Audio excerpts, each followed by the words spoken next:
much of my work is it's even classical cryptography seems not very helpful here, but. Well, I mean, this looks like very good cryptography. Oh yeah. Lost you back to the time.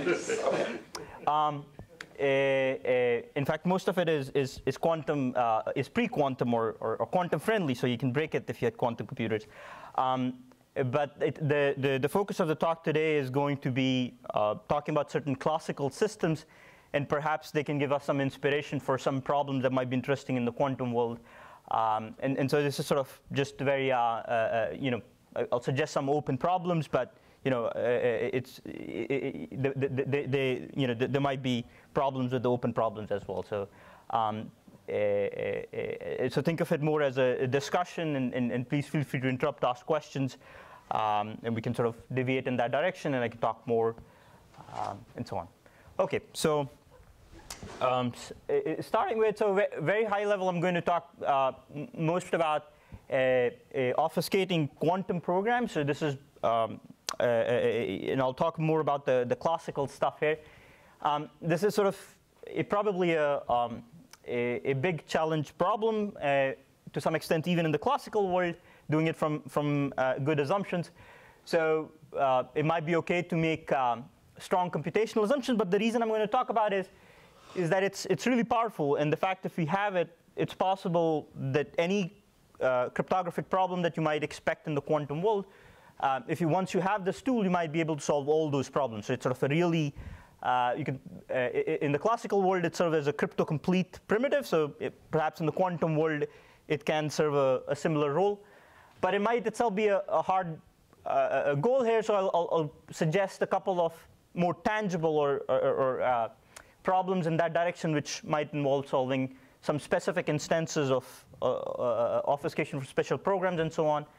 And finally, I'll talk a little bit about MPC with low communication. I don't know, but I have a feeling that maybe quantum computers could help here in solving this problem from different assumptions. Multiparty computation. So please, you know, if I use some crypto language that's not clear, please feel free to interrupt. Okay. So here, quantum might have an advantage, things that we don't expect to see in the classical world. Maybe quantum computers can help. Okay, so let me start by talking very briefly about obfuscation. So we have two parties, Alice and Bob. And Alice has some program P in her mind. So you could think about it, a circuit, the tuning machine, or if in the quantum world, the quantum program. And she wants to somehow obfuscate this program and give it to Bob, such that Bob can still execute this program on his computer just as he could have executed the original program. But Alice wants this obfuscated version to be unintelligible for Bob. So in particular, if the original program had certain secrets that were hardwired inside it, then Bob should not be able to dig them out from the obfuscated version of this program. Okay? So this is sort of the informal description of what obfuscation is. And defining it, just obfuscation is not as, it turns out to be rather tricky. So the first notion for obfuscation, which was defined by Barak et al., is this virtual black box notion. And then the notion is sort of fairly natural. And the idea is that the obfuscated program, O of C, that you generate with the obfuscation, the first condition is it should compute the same function as the original program. Okay, so you know it's easy to obfuscate programs by just outputting a program, just always outputs bot. But that's not very interesting. We want the obfuscated program to preserve the functionality of the original program. Second, we want that the obfuscated program be at most polynomially larger than the original program C or circuit, whatever you have. So it should, the cost of obfuscating should lead to at most some polynomial slowdown. And the final condition, sort of the most interesting here, is that the obfuscated program should be unintelligible. And the most natural notion here is the virtual black box notion, which says that if you have access to the obfuscated program, it's as good as having Oracle access to that program. Okay?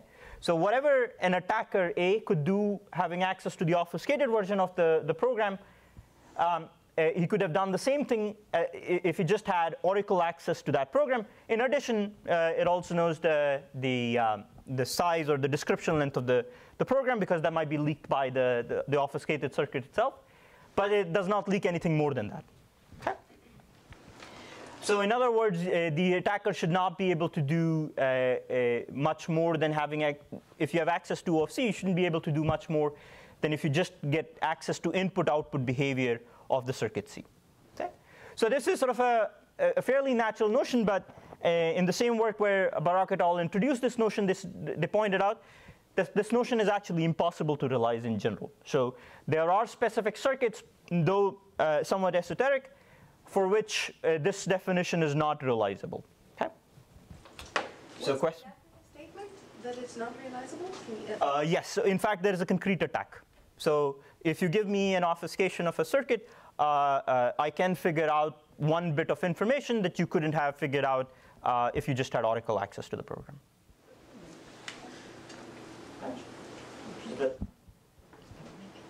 Okay. So next, I'll define an alternate notion, which was also there in their paper.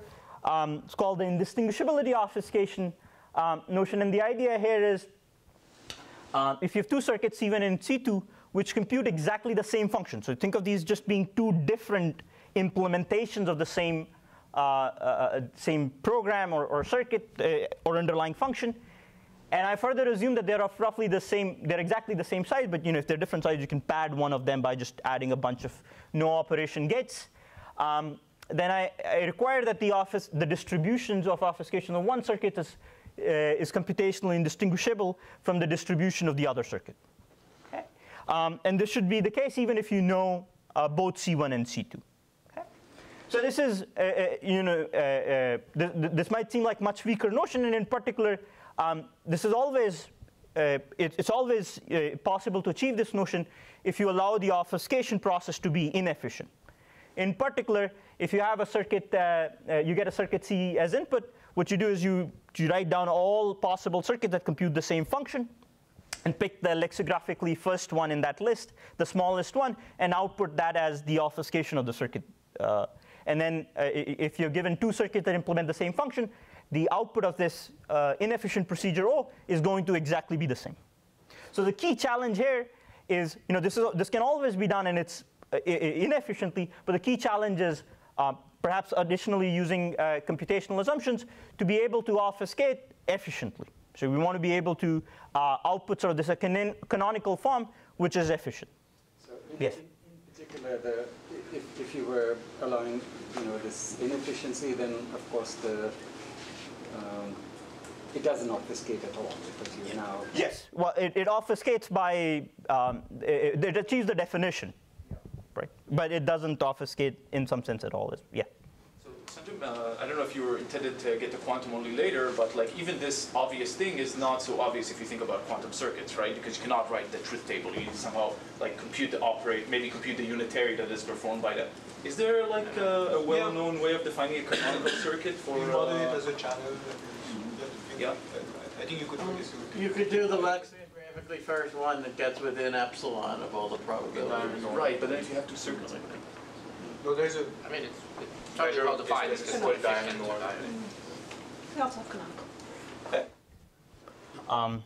So this might seem like a weak notion, but this. Oh yes.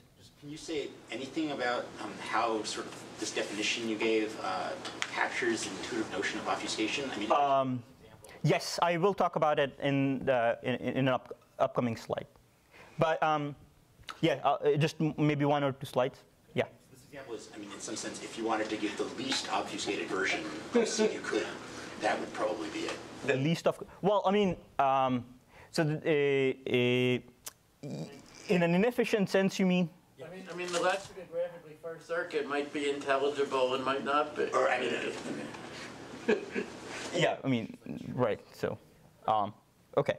So, but I'll answer your question in the next slide after this. So, just this notion might seem weak, and I'll answer your question that it does hide something on the next slide. But just before, I wanted to mention that there are actually plenty of applications that this sort of weak notion or seemingly weak notion already has. So in some sense, by now, if you can construct at least in the classical world, if you have an application which you can achieve using the virtual black box notion, most people will bet their money on is that you could do some gymnastics and make it work with indistinguishability obfuscation as well. And that's happened for a fair number of applications. Yes? I'm a bit confused about the previous remark. So yes. if you use the obfuscation as the name of the function that you're actually computing, it seems as if you're not obfuscating at all, but it is. It does satisfy. Yes, exactly. Okay, it does satisfy. It satisfies the definition, that's all. For something that doesn't reveal the function. Yes, yes, yes. So it doesn't achieve what we really intended to achieve, but it does satisfy the definition. Okay, so to answer your question, why should we care about this notion? It feels pretty weak, and the idea is that this notion sort of achieves the best possible obfuscation, achieves whatever best you could hope to achieve via any obfuscator. So let's say up to some size limitations. So let's say I have a circuit C, I write it twice, and then here's my best possible obfuscation of the circuit C. I don't know how to do it. Maybe people will discover this best possible obfuscation 10 years later or 100 years later. But what I can do is I can pad my circuit to the same size. Well, I don't know what the size of the best obfuscation is, but let's say somebody tells me that the best obfuscation is going to be of a certain size larger than the circuit C, but I don't know how to do that. What I could do is, at that time, I could obfuscate this best possible obfuscation and this just padded version of the circuit C, and you wouldn't be able to tell whether I obfuscated the best possible obfuscation or just this padding, right? So in other words, even though I don't know what the best possible obfuscation is, this sort of achieves security close to what the best possible obfuscation could have achieved. So this is, in order for this to really be meaningful, this is relying on efficient. Yes. Yes. Otherwise, you could be like undoing that first. Yes. If we look for the lexically first circuit, this whole argument would break down. Yes. Well, I mean, The obfuscated circuit itself is not big. Only the running time of the obfuscator is big. Here, you only care about the final, the size of the circuit that's output by the obfuscator. No. The point is that if the indistinguishably obfuscation procedure is doing something computationally hard, it could be undoing the first level of obfuscation. Right. yes. Yeah. The IO should be efficient, but it still says that if the lexicograph refers to few items. Right. Yeah. Okay. So there's a tremendous amount of work in trying to realize obfuscation for all circuits. Even special families of circuits in some cases. From standard assumptions, which are even in the classical world. So in just a picture of this is already outdated by 2 years, and so there are a lot of different works here. And it's still an active area, and we still don't have a construction based on established assumptions. But with that, leaving that aside, I want to ask even more challenging questions. Is one of them, the simpler one perhaps among them, is can quantum, the power of quantum help obfuscate classical programs perhaps better than what we can even just do classically? I don't know the answer, but if you have thoughts on it, I would welcome. Even for simpler tasks, this would be interesting. I'll talk about one specific task where something like this would be meaningful and give us an application which is post-quantum and for which no constructions are known currently, even heuristically. And second, even a more challenging question would be, can we obfuscate quantum programs itself? So instead of just classical programs, can our obfuscator take a quantum program as input and obfuscate that? Yes? It's possible that a quantum program could help you obfuscate a classical program, even in the very strong notion that in your attempt one, where it's called virtual. Yes. Even that's possible? That's, it's possible. In fact, for a large class or large families of programs, classically, indistinguishability obfuscation is as good as VBB obfuscation. You can actually prove that. So if you're looking at special classes of programs, then you could get the stronger notions. Yeah. But this, the impossibility, that should hold. So that holds for special classes of programs, yes. But even in the quantum case, isn't it coming just from the name of the program? And so how the impossibility roughly works is, let's say you have a tuning machine and you obfuscated it. What you could do is you take the obfuscated tuning machine and feed it to itself. So those are the kinds of programs that are ruled out. So I'm not sure if that creates a problem in the quantum world. Okay. There's a paper by Gorian Malajic and co-authors that extends the argument. Okay. So fantastic. Okay. Yes. Thanks for pointing it out. Yes. What's the difference between question 1 and 2 here? So here I'm just trying to obfuscate classical programs. And my point is, quantum program has a classical description. But the obfuscated program and the obfuscation process could run a quantum computer. So right now, the classical task, I'm trying to obfuscate a classical program. I'm restricted to only using a classical computer. It could be that the answer to the first question would rely on the fact that the gates are classical. Yeah, maybe it doesn't offer any more power, but perhaps I don't know the answer to that question, and I'm not an expert to be able to answer that question. But if someone has an opinion, yeah. Okay, so this might seem like already these are sort of big problems. I wanted to. Sorry. There are attempts to do that.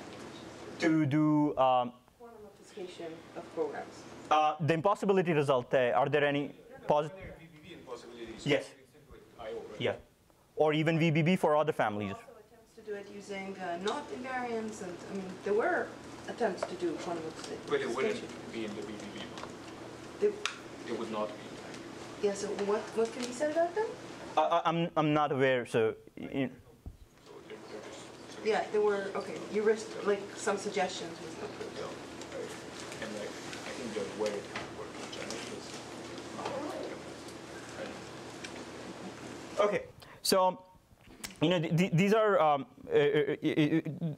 these are tall, difficult questions, but I do want to talk about some special cases which might be more tangible here, and for this I'll start with this concept of randomized encoding, sort of this. Very simple and an elegant concept, and has had tremendous application in cryptography. And the idea is we have Alice, and she holds a program P and an input X. Okay, so unlike obfuscation, now she also knows the input X, which is of interest, and she wants to encode both the program and the input, not just the program, but the input along with, and send this encoding to Bob so that he can use this encoding to compute P of X. Well, you should be asking, well, if I'm just sending him an encoding of P of X, and the goal is for Bob to only learn P of X, then I could have just computed P of X and sent it to Bob. And the non-triviality comes from the fact is that we want this encoding function to be simpler than actually computing the function P of X. Okay? The effort should be on Bob's side. Bob has to do a computation that's Yes. So Bob would do all the hard work. Alice would do something, encoding process which is much simpler, and that's it.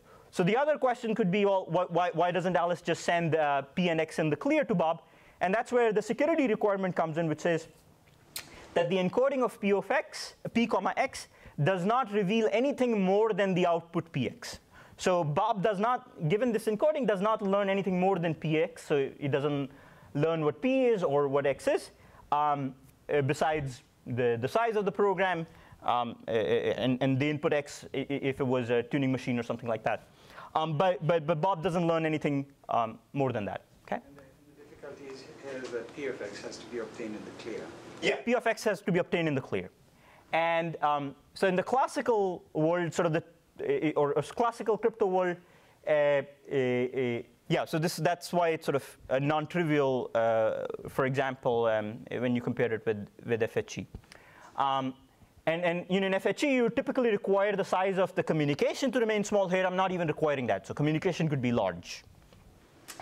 And the typical notion of simplicity that classical cryptographers consider is where encoding function has low depth.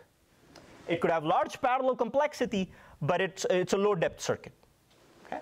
So that's typically considered. Here, I want to mention that this is it might seem like a much weaker notion than obfuscation, but note that if in cases where P was something like a tuning machine, and the size of the encoding of P comma X is smaller than the size of P of X. So if you can generate such an encoding scheme where the amount of work Alice does is really small, independent of the time it takes to compute P, and in fact the size of this thing is also small, then you can use this kind of an encoding to get full-blown indistinguishability obfuscation. But the whole point is that Alice, the encoding process should be much more efficient than for Alice to compute P of X and encode it. So by efficient, it's not just running time. It could be more work in one sense, but less work in another. So for example, if you're computing it with a low depth circuit, it's okay to do it polynomially more work, but by parallel computation, but the depth of the computation should be small. Of the encoding. Of the encoding process. So for example, classically, we know methods where you can do this encoding with depth just 3. So the depth of the circuit will just be 3. It'll be really wide circuit, but the depth of the circuit will just be 3. How? It's a non-trivial result from AIK 04, and it's a really beautiful result. But I won't go into the technicality. But you can. Can you say a sentence about that last? Yes. So yeah. So this is a sort of a non-trivial statement here, and think of, let's say this P was a tuning machine, and the encoding, when I generate the encoding for it, the size of the encoding is, let's say, really small. So Bob can somehow unpack that material. It's sort of like a zipped version of the output, and he can unpack that material. So if you can do something like this, then I can give you the high-level idea of how you could use it to get full-blown obfuscation, is that I'll give you a packing which outputs 2 packings. So think of a program P. The first packing outputs 2 packings which output on input more packings on inputs that start with 0, and packings that start with 1.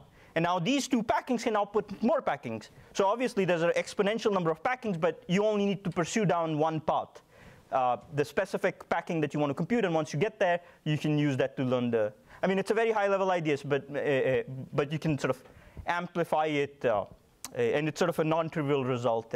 And certainly to have security go through, it involves more non-triviality. But can you say one word about the techniques that go into it? Like, is it PCP techniques? No. It's just the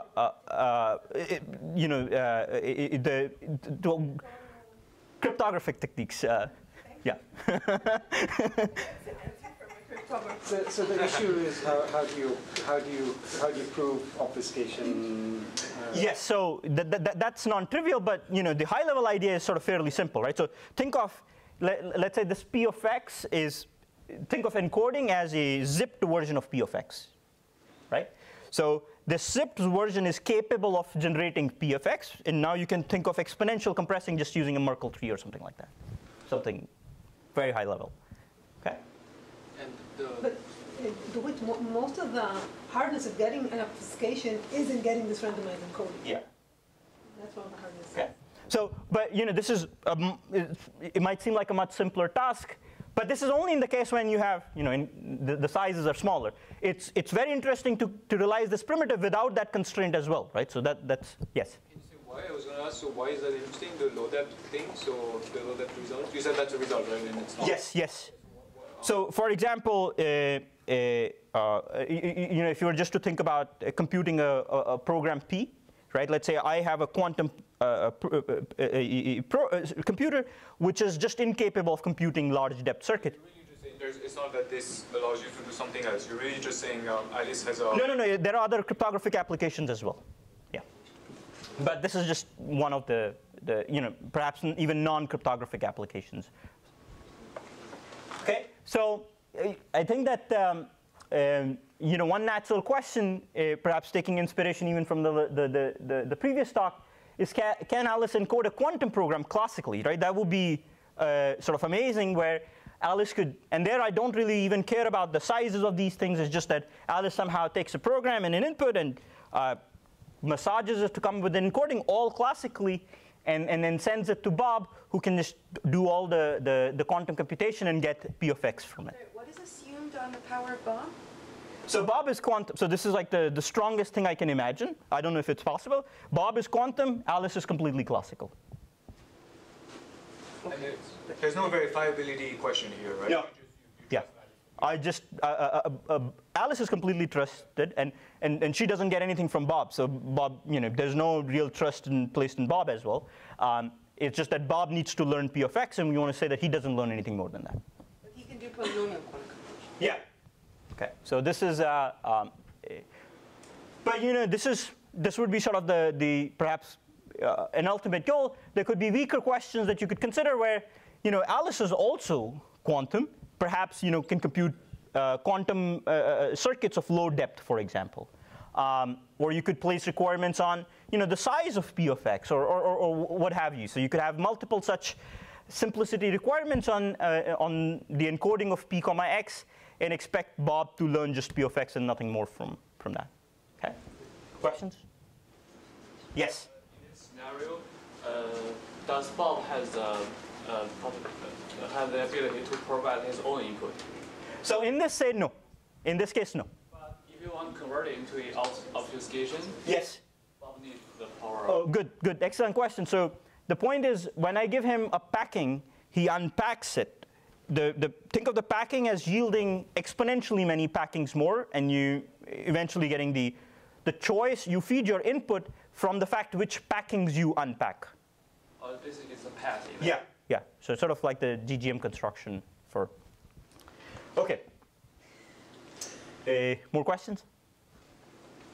Okay, so this was the first question I want to ask, and I think it's, by the way, one point I want to mention here is that it might be possible to do things like this, at least in the classical world, it's very much possible to do it from just one-way functions. So you may not even need to assume public key assumptions, LWE, for doing this in the quantum world in several cases. So second application, and I think it sort of comes more naturally now that we have FHE, perhaps the next step in the classical world, this was sort of the next step from standard assumptions. Perhaps we can do attribute-based encryption that supports quantum policies. So let me just describe what this primitive is. The idea is we have a key authority, and this key authority generates a public key and a master secret key. So the public key is distributed to all the world, and master secret key is kept private. So here's the public key distributed to everybody. Now let's say the key authority issues the secret key to a user, and this user is in the PC for the conference crypto, and the secret key is supposed to be for those attributes. So he has the attribute that he's a PC member and for the crypto conference. And then another, the key authority uses the master secret key MSK to generate another key for another user, SK prime, with attributes that he again is also a PC member, but from, let's say, this conference Eurocrypt. At this point, the key authority has no role to play. It leaves the system. The master secret key is destroyed. And an encryptor comes along, and he encrypts a message with this policy. So what this policy says is that anybody can decrypt with their secret key as long as it satisfies the following policy. Either they're a board member, so they're perhaps trying to figure out whether there was an issue on plagiarism, and they're trying to figure out whether a board member can decrypt it, or if you're a PC member but only of crypto, not Eurocrypt. And then he generates the ciphertext, and the idea is, of course, he publishes the ciphertext and leaves. And the idea is that this PC member should be able to decrypt because he satisfies the policy, while this PC member should not be because he does not satisfy the policy. And this security should hold even if the attacker colludes with other people who individually do not satisfy the policy. So this is a primitive that we do know from standard assumptions. The GVW gave this beautiful construction in 2013 from LWE. It's post-quantum. But it's sort of a very natural question that now that we have FHE, to ask that can we do attribute-based encryption with quantum policy. So Gorbunov Vakunthanathan V. Okay. So stock 13. So this paper considers policies where you can have the policy can be in this. It could be an arbitrary circuit, but a classical circuit. So and you know, it's sort of the very next thing after FHE that one can imagine, and so sort of a very natural question to consider here. Yes. So, you know, you could see it as a feature that, you know, individually, if you have a coalition of members, each of whom would not satisfy the property, then yes, together they yes. would. What if we wanted the other possibility, where if you have a coalition and the union of them would satisfy it, then they should be able to decrypt. So yeah, so I think that's something. I mean, I'll have to think more about it, but that's. I would guess that should be doable as well. There should be variants of it in the literature. I don't know exactly what to. Secret sharing, right? Yeah, secret sharing. So that's that could be. But for general access structure, you need strong assumptions there, right? So. Yeah, although I mean, if it's a monotone circuit, right? Yes. In your case, it's enough to consider monotone things, right? Yeah, yeah. So if you have monotone circuits, then yes. Otherwise, you need stronger assumptions there. But here, the question is just for. So maybe the question is also interesting in those contexts where you want to construct where the policy could be quantum there. So yeah. More questions? Okay. So. Yeah, so can an encryptor specify a quantum policy? So that would be interesting here, and perhaps it will be the next step after, you know, now that we have FHE constructions. Okay, the last problem I want to talk about may not seem immediately related, but I think it's very interesting, and I don't know if quantum computers will be helpful in solving this. But right now, we don't have any post-quantum schemes for realizing that. So even heuristically speaking, we have no candidates which can achieve this task. So let me start with something very basic. So for what we call non-interactive key exchange, this is something that Diffie and Hellman put forth. And the idea is that we have Alice and Bob. They have public keys pKa and pKb. And they want to come up with a shared key KAB with zero interaction. So what I mean by that is that Alice should be able to use her secret key SKA and Bob's public key PKB to compute KAB. And analogously, Bob should be able to use Alice's public key and his own secret key SKB to compute the same shared key KAB. And the security is an attacker who has access to just the two public keys should not be able to get anything. So when we're looking at two parties, we know how to do it from LWE. But the moment we turn to more than two parties, the question in the quantum world is completely open. So we know no post-quantum schemes, even heuristically speaking. And then so the three-party construction needs bilinear maps, which are not resilient to quantum computers. And if you wanted to do more, you need more than three parties. Even in the classical world, we need obfuscation to do it. So here's I'm going to describe a very simple scheme that, you know, on obfuscation for a specific program. If you could obfuscate it, you could realize it. And I think it would be very interesting. But I don't know if quantum computers would help there or not, but just putting it forth.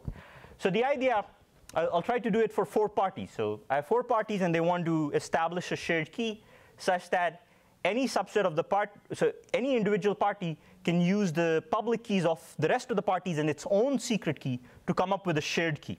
Okay? And an attacker who has access to only the public keys does not learn anything about the shared key that they can come up with. And the idea is very simple, and I'm going to use sort of 2 cryptographic, in addition to obfuscation, 2 cryptographic tools here. One just a one-way function, and another a pseudo-random function f. So what each party does is that it takes this function g, it samples a random string s, so first party s1, the second s2, and so on, and it computes x1, x2. You know, they individually compute x1, x2 as sort of their public key, and they send it out or write it on a bulletin board. Or this is what's made public. These are their public keys, and the secret keys are the corresponding s values.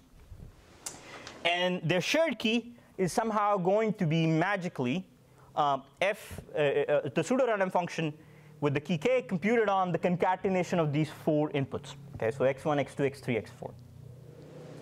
Okay, so if this is, let's say somehow, I haven't described how they're going to compute this, but let's say somehow these 4 parties were magically able to compute this value, then we would be done, right? Because this is something that they can compute, but let's say somehow other people didn't have access to this pseudo-random function, then this is just a pseudo-random value and they don't learn anything. So all I need is for these parties to be able to obtain this. And this you can do via just this obfuscation of the following program. And the first party can send an obfuscation of this program. So if we have this program pk where with the key k hardwired, that takes as input x1 to xn, and being 4 in this case, and index I and s. Okay? What this program checks is, if you give it s as input, it checks that g of s, if it's not equal to xi, it outputs bottom. That means you don't have a secret key to one of the public keys. Right? So if sort of like if you don't have a secret key, then you shouldn't get anything out of it. Otherwise, if you have one of the secret keys, it just outputs fk on the concatenation of their public keys. So sort of an obfuscation of a very simple program here. Well, I guess it's not very simple, but somewhat simple program. If we could do this, we would be able to realize non-interactive key exchange, something for which we have no constructions even classically for more than 3 parties, and no constructions in post-quantum for more than 2 parties. But this would give you constructions for arbitrary number of parties. Okay, so I'm skipping over the proof, and the proof has, with virtual black box security, sort of perhaps easy to see why this would work. With indistinguishability obfuscation, it's not trivial, and that's where you have to use sort of those what I previously called IO gymnastics or what people call IO gymnastics, to sort of work around those caveats and sort of circumvent them and get a security proof. And this uses puncturable PRFs, and so there's some nice results there which go in building this thing. Okay. So any questions? Okay. So this this finishes the sort of the extensions for the obfuscation part that I wanted to talk about. Now I want to sort of quickly mention a potential application for quantum in the secure computation world. And the idea here is we have a sequence of parties. And they have, yes? We started late, so just don't hurry. How much time do, I'm fine. So, okay, fine. So I think it should be 5 minutes. Okay, so I have a bunch of parties with private inputs x1, x2, x3, x4 up till xn.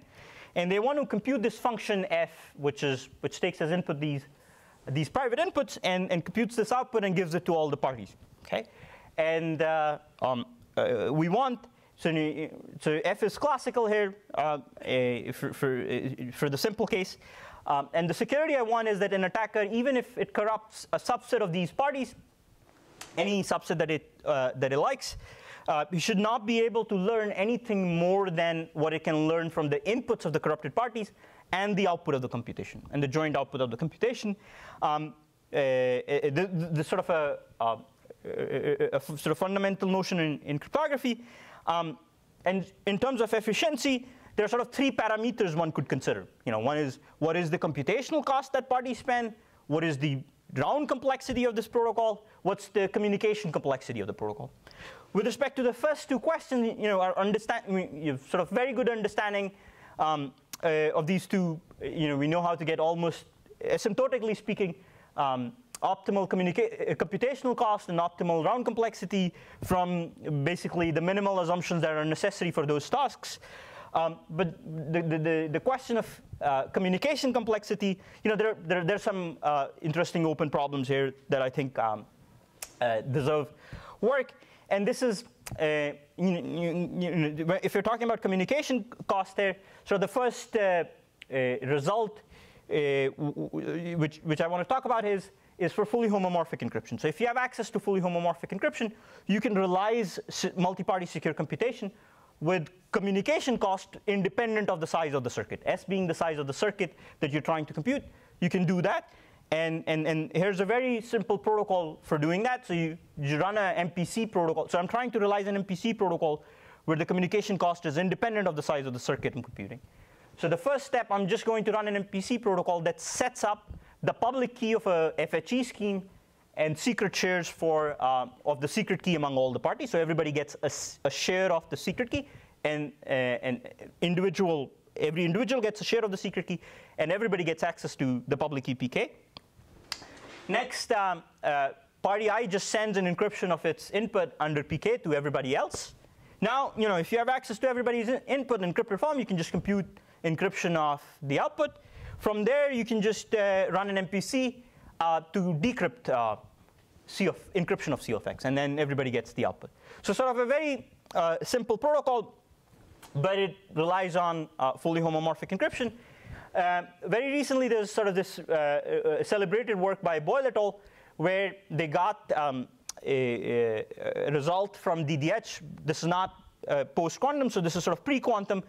But they were the main point being that they used assumptions with less structure. Okay, so they got communication cost to be, let's say, an improvement of log S, and sort of really cool. If you want in the information theoretic setting with correlated randomness. Okay, so when you have fully homomorphic encryption, it's a very powerful tool, right? If you're looking at the underlying algebraic structure that LW gives you has a lot of power, so you can add. It's additively homomorphic, and there's also multiplication you can do. When you look at things like DDH, they allow you for sort of additive homomorphism, but not that multiplicative homomorphic properties and sort of that kind of. If you were to move to the information theoretic setting, in the correlated randomness model, we know the sort of a very recent result where you can get a log S improvement. So the sort of course, if you have access to FHE, great. But if you didn't, then we're really in bad shape. So the question is, well, can quantum computers somehow help? And could we use the quantum power to reduce communication cost without use of FHE?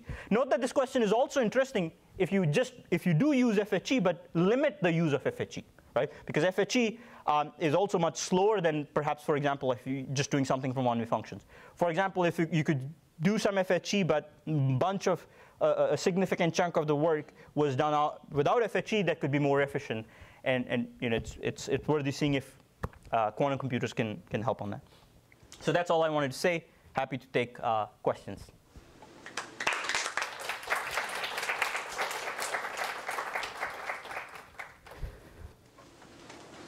Questions? More questions?